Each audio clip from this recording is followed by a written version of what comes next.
tiens plus debout. Faut bientôt que j'aille dormir. Je suis tellement fatiguée. Mais plus que 2 heures, tiens bon. Tu vas bientôt pouvoir rentrer dormir. Non, ça fait des années que je tiens bon et que je travaille la nuit. Non, je commence sérieusement à être à bout. Je sais plus quoi faire. Vivement la retraite. Oui, bah, si elle pouvait arriver plus vite, ça m'arrangerait. Ça nous arrangerait.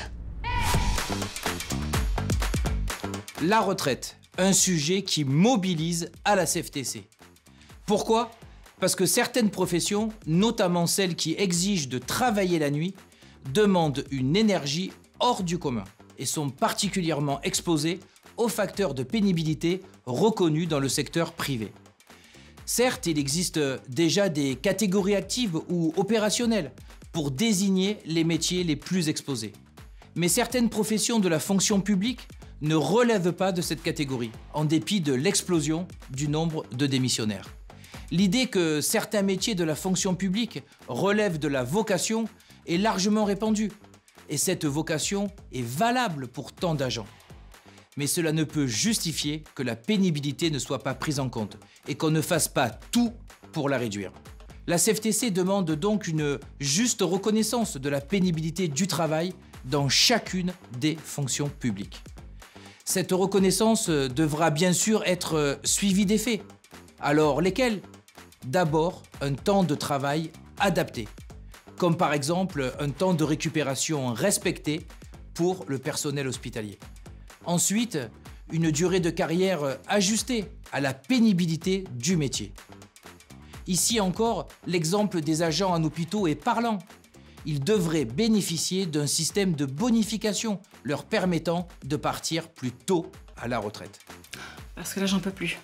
Moi, ça fait un moment que je touche le fond. En plus, j'ai toujours hyper mal au dos. Mais encore ? Enfin, t'as toujours pas vu un médecin pour ça ? Je veux bien, mais quand ? Bah oui, je sais, mais enfin, si t'y vas pas, ça va s'aggraver. Je sais, c'est un cercle vicieux. La santé des travailleurs est nettement impactée par leurs conditions de travail. Pourtant, il n'est pas rare qu'un agent de la fonction publique n'ait vu qu'une seule fois en 15 ans un médecin du travail. Incroyable quand on sait que cette visite devrait avoir lieu tous les 5 ans. Comment peut-on veiller sur la santé des agents dans de telles conditions ?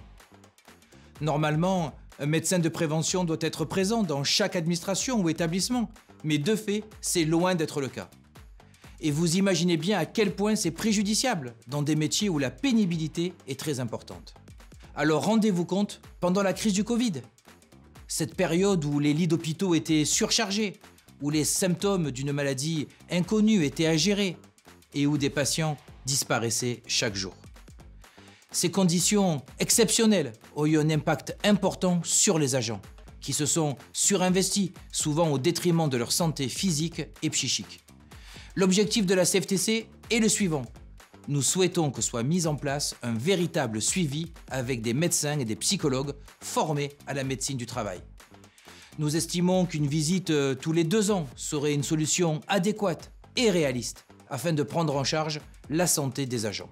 Pour finir, je veux évoquer la question du handicap, primordiale pour la CFTC.